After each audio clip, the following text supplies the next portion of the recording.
Good morning, everyone. How are you today? I'm sitting in my office and drinking a fresh cup of coffee from J. Renee Coffee Roasters in West Hartford, Connecticut. If you're in the area, I'd check them out. It's delicious. How are you?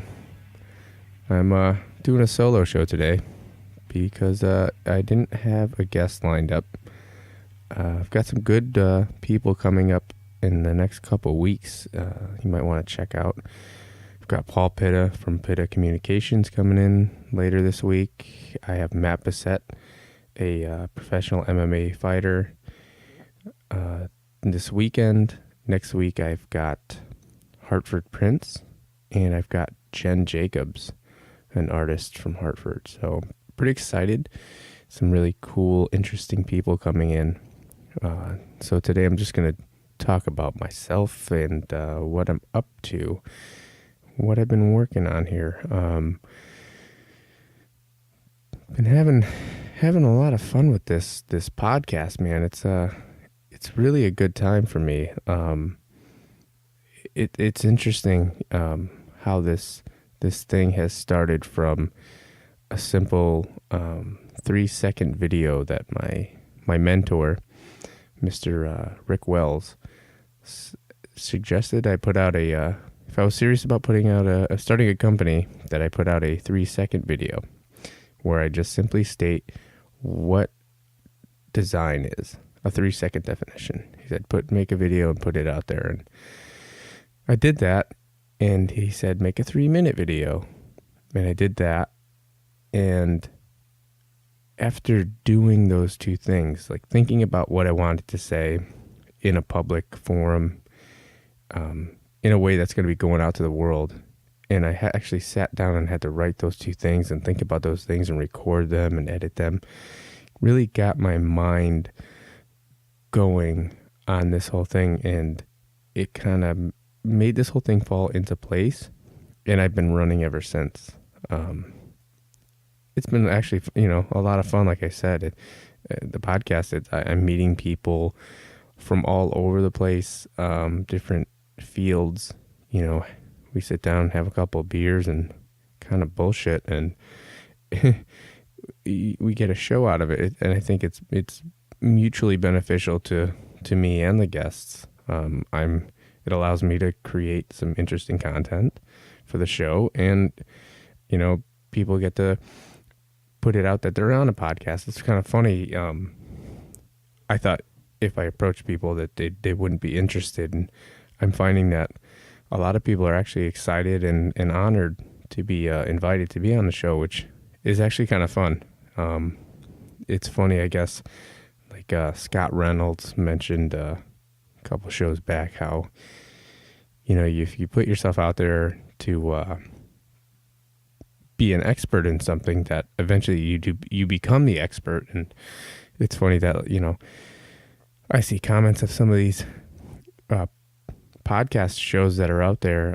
People are like, oh, that's awesome that you're on this, commenting on my guests, specifically Tim Wengertsman, my first guest, when he shared his episode.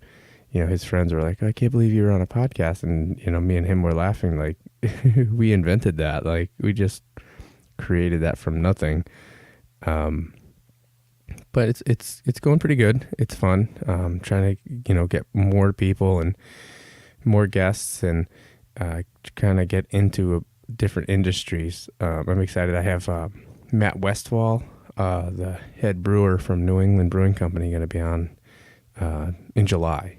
I think it's really cool because I used to be a home brewer and was kind of into that scene for a while. When I left the Marine Corps and was in college, that was a lot of fun. So kind of that industry seems to be booming right now. I kind of wanted to tap into some of that. But I was going to talk about today is how this whole thing has really improved my networking. When I first started this idea that I was going to start a podcast, and I started putting out the blog, almost instantly I was contacted and invited to do some speaking at a Hartford Adobe group that Scott Reynolds of Thrice manages. And I think my first blog post, he contacted me the next day and was like, hey, do you want to come be a speaker? We need a speaker at our Hartford Adobe group, which Hartford Adobe group it's pretty cool. It's a meetup group for designers and creative professionals in the Hartford area. And they talk about like updates to Adobe software, Photoshop and such. And they get professionals to come in and talk about their expertise, web designers, user experience designers, graphic designers, content developers, all kinds of creative people to come in and talk about specific topics. And it's pretty cool. It's like, I think it's like the first Wednesday of the month, every month. And they have different topics and different guest speakers. And you can network and meet a bunch of new people. And it's funny, I posted like, I think my first blog post, and he contacted me like that night or the next day to speak maybe 2 or 3 days later. And it's funny, like I said, I started with 1 or 2 videos and then I put those out there. And then within a week, I was giving a talk to other designers. And it's kind of funny how quickly things start moving. I did a second last month with a panel, Darcy St. Ange and Julie Chen. That was actually a lot of fun. So I like to do a lot of more of that stuff because I think that's like a really good way to network and position yourself and become an expert in anything, is to kind of talk to people publicly about it and become a public speaker. Some of the highest paid people are really, really good at speaking publicly and, condensing highly complex ideas into simple messages. So, I mean, that's what I'm trying to do as a designer every day. Getting out there and doing these speaking engagements really has given me quite a bit of confidence to talk about myself and talk about my work, which is going to be helpful in the future. I mean, we all have to sell our skills and our services and ourselves to people. You're going for a job interview, you're going, trying to find new clients. If you're trying to build relationships, I mean, you have to have some sort of confidence. You have to carry yourself in a way that people, they take you seriously and they trust you. And I actually went to a Behance portfolio review event last month. It was a really, really an awesome time. I'm really glad I went. I got the invite from my buddy Matt Pringle down at Digital Surgeons in New Haven that there was going to be an event. I was like, oh, that seems cool. And I think it was like the same week as my finals at Quinnipiac. And I was like, I might not go. I'm up in West Hartford. New Haven's kind of a haul. And he had texted me the night before. He's like, hey, you going to go to the event? And I was like, I don't know. We'll see. He's like, maybe you should, because the event had some creative directors and high tier people from some high tier companies like ESPN, Lego, Colangelo, AIGA, Primacy. So pretty big names. And I was like, you know what? I think I was fresh off of my second lecture. And I said, you know what? Why not? I'm pretty fresh. I'll go down there. I'll check it out. I'll go, hand out my business cards and meet some people. And I kind of went down there. I got a haircut, got dressed up, went down there kind of empty-handed. Like I said, like school had just finished. I didn't really have anything to show. I haven't really updated my portfolio in, probably almost 3 years. So I was figured, what the heck? I'll go take a ride. And I got down there, and if you've heard of Digital Surgeons, I think you should check them out. They do some badass work, awesome websites and digital stuff. Really, really awesome work. My buddy Matt's an awesome designer.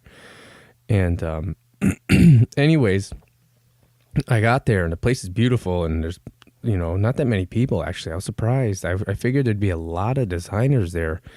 There was only maybe 15 to 20 people. I was actually shocked. There was a lot of people to review work, and how they set it up is they had some large tables in this kind of one big open room, and they set up like 3 or 4 people per table, and then all the reviewers walked around, and you had about 10 minutes with each one. I didn't get to all of them, but it was really good. So, the first couple of people that came by, actually I should back up. I actually wasn't prepared. Like I said, I didn't bring anything. I thought this would be like a Q&A, maybe a little bit of mingling, a little bit of networking, talking, whatever, schmoozing.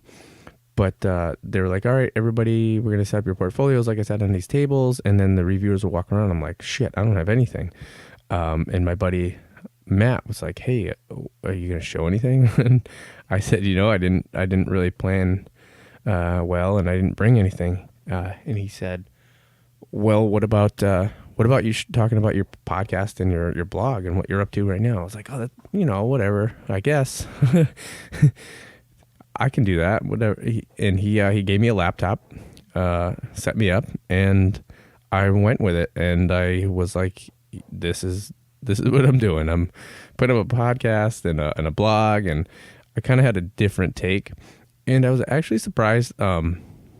Some of the reviewers were a little bit puzzled at first, but then when I kind of like gave them the entire spiel and really sold it, they seemed pretty positive. Most of the people were overwhelmingly positive receiving my pitch, and they all like kind of loved it.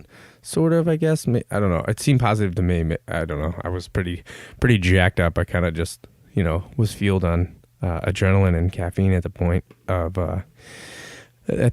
But it was a lot of fun. And there was a gentleman from Primacy who actually, he gave me some of the best advice. And he was like, well, this is really great. This is cool work. But how are you going to package this? How are you going to market this to somebody, or make money from this type of thing? And that's kind of what I'm thinking of now. Is I'm doing all this work for myself and for free. I'm doing this podcast, I'm doing the videos, I'm writing blog posts. Well, this is also my capstone project for my master's course. But it's also it's not even that. Like I've moved beyond grad school at this point. Grad school is over to me. This is a life project. This is something that I'll continue to do once I finish school, and until it hits, or I just can't do it anymore and have no more guests. But when he said, and I actually heard this from several people. It's like, how are you going to turn this into something? And so that's like my big thing now. It's, okay, I've done a lot of this work, so how am I going to package it and make it a product and offer this service? And I thought, that's what I need to do is offer digital interactive communication packages to people and businesses. So that's what I think. I have to like look into the structure and kind of wrap up this whole thing. Like I'll offer, promotional video, shooting, editing, special effects, publishing, and, pushing out into social media. I can do some podcasting. If somebody wants to set up a podcast, I think podcasting is really cool. I mean, if you're a small business, and you can't afford a television spot or a radio spot, you can set up a podcast for practically nothing. And, with some effective social media use, you could push your content out to people that want to hear what you have to say, your clients and customers. And the stuff is out there to kind of target who could be potential listeners.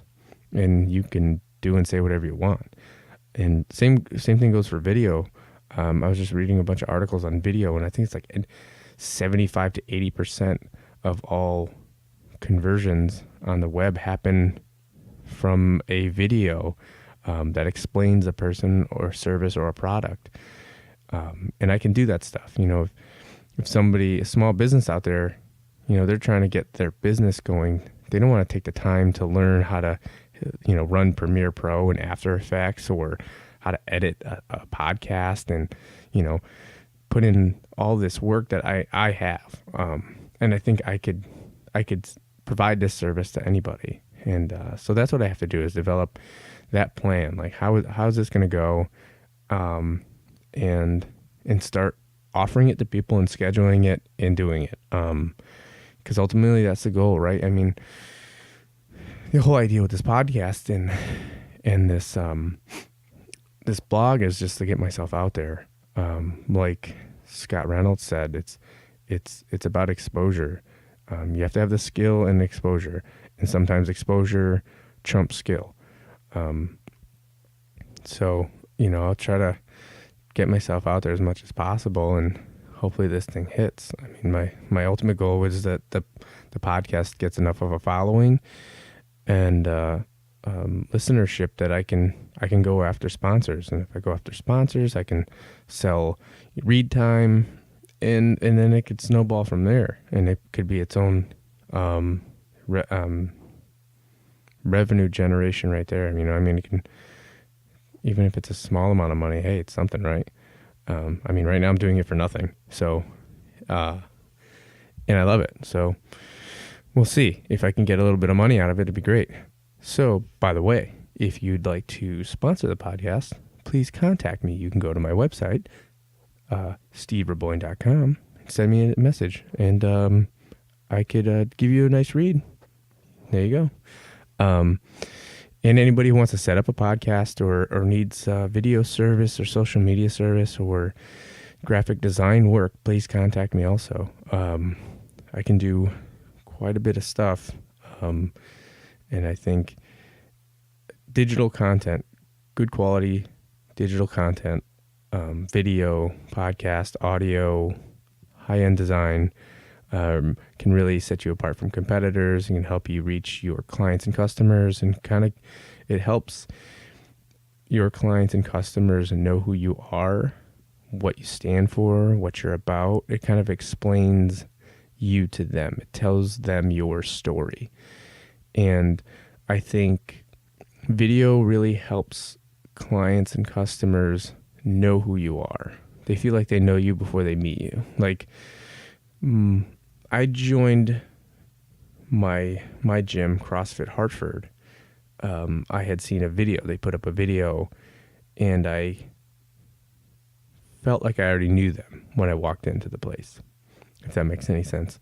So that's just me joining a gym. So if you are selling a product or service and you can put yourself out there to do the same thing, it kind of lowers that barrier that people put up when they think about corporations and companies, that they're out to get them.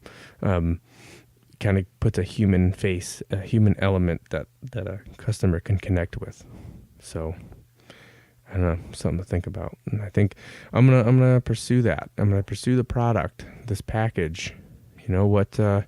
What I can do for people and how I can turn that into, turn this into my next thing. It's funny. I always consider myself a generalist as a designer, and I thought that was the key. I don't want to specialize in anything, because if you specialize and in any field or technology, if that field or technology goes away or becomes obsolete, then you're done. So I guess it's funny. I when I talked to Scott, he was like, "Oh, you got to become a specialist," and I think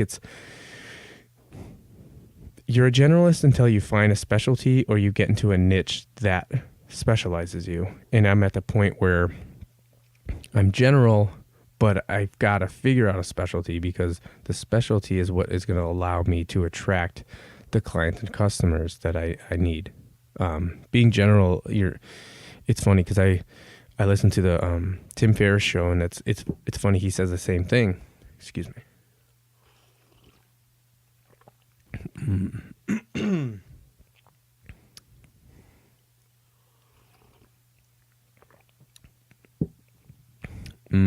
J. Coffee Roasters. Check them out.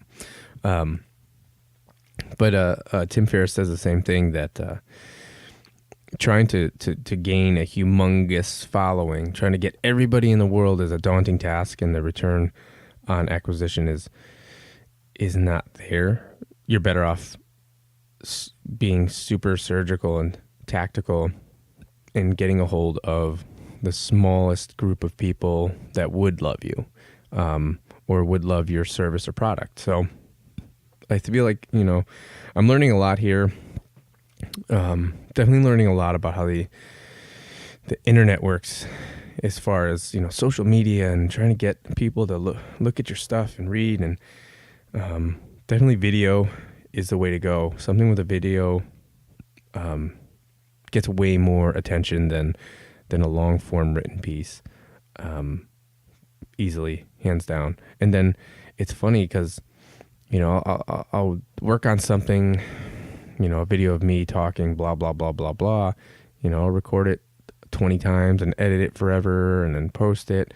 And it gets like no looks. And then you put a picture of your kids up and it's like 100 likes. So I don't know. And those are, most of those are coming from friends and family and stuff. So, what I'm doing for the business probably doesn't apply to most people. So I got to figure out who that audience is, and then who I can offer this service to.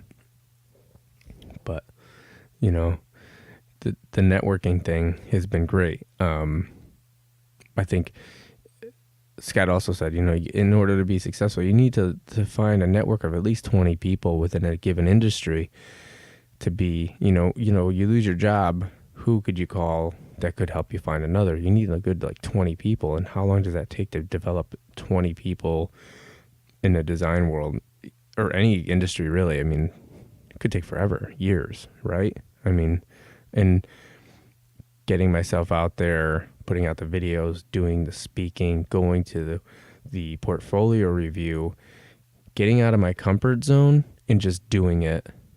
I think I've expanded my network to a handful of people to dozens in a matter of months. It's materialized into, a couple of freelance gigs so far, a couple speaking engagements, and in 2 months. So 2 months of podcasting and blogging has led to 3 freelance gigs and 2 speaking engagements. That's in 2 months. So if you multiply that over years or several years, there's a lot of opportunities for me to meet more people, new places that might want to hire me or throw me work, more people that know my name or might be interested in listening to the podcast or reading the blog. So I'm at the point where I'm looking at every situation as a good opportunity, because as my my buddy Dan Laguerre kind of said, it's no, it's not who you know, it's who knows you.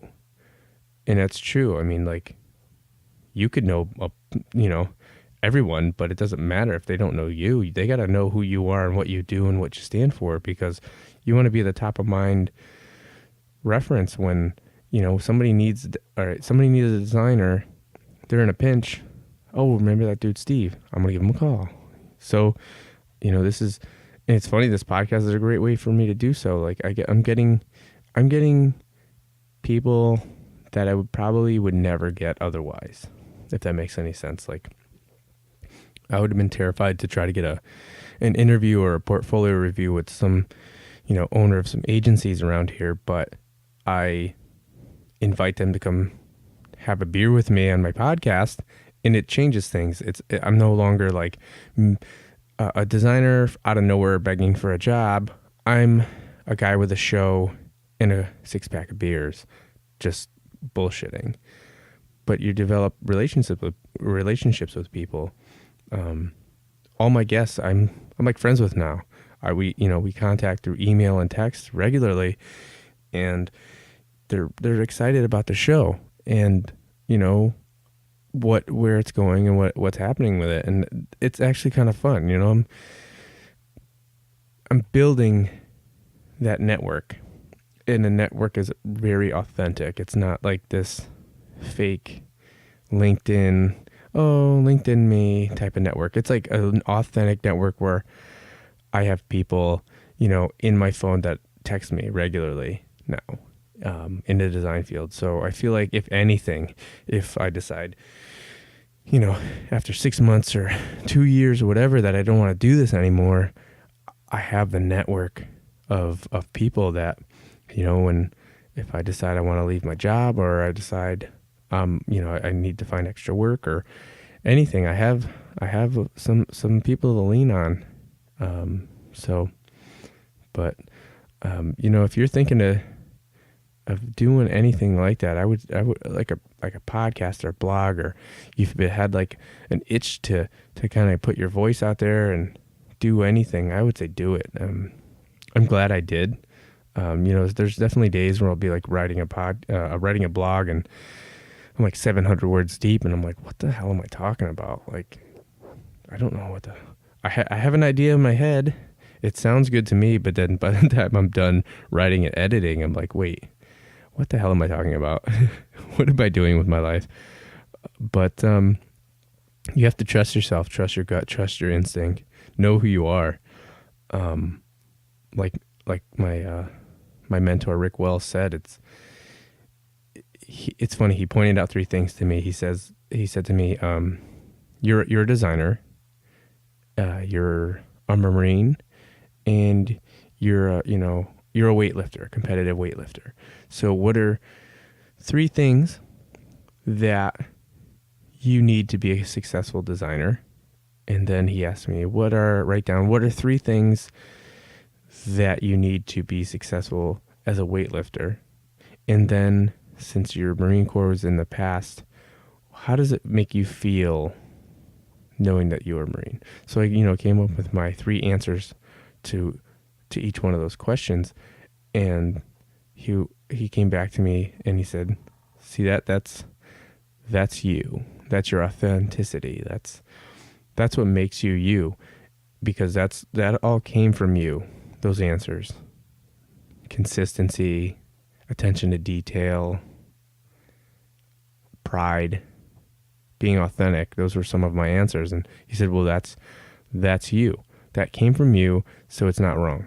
And if you do anything and speak anywhere and say anything and always stay true to that, then you'll be true to yourself, and nobody can really question you.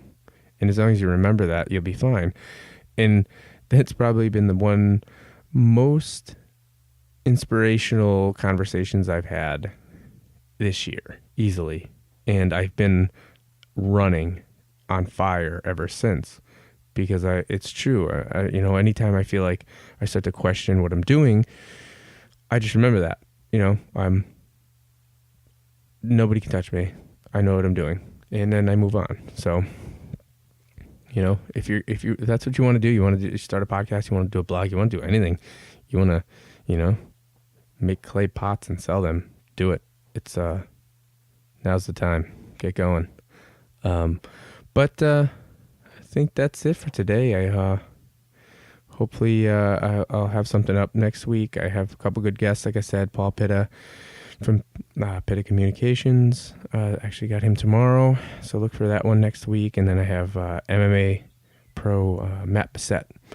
So that's it for today, and hope you guys have a good one. And I'll talk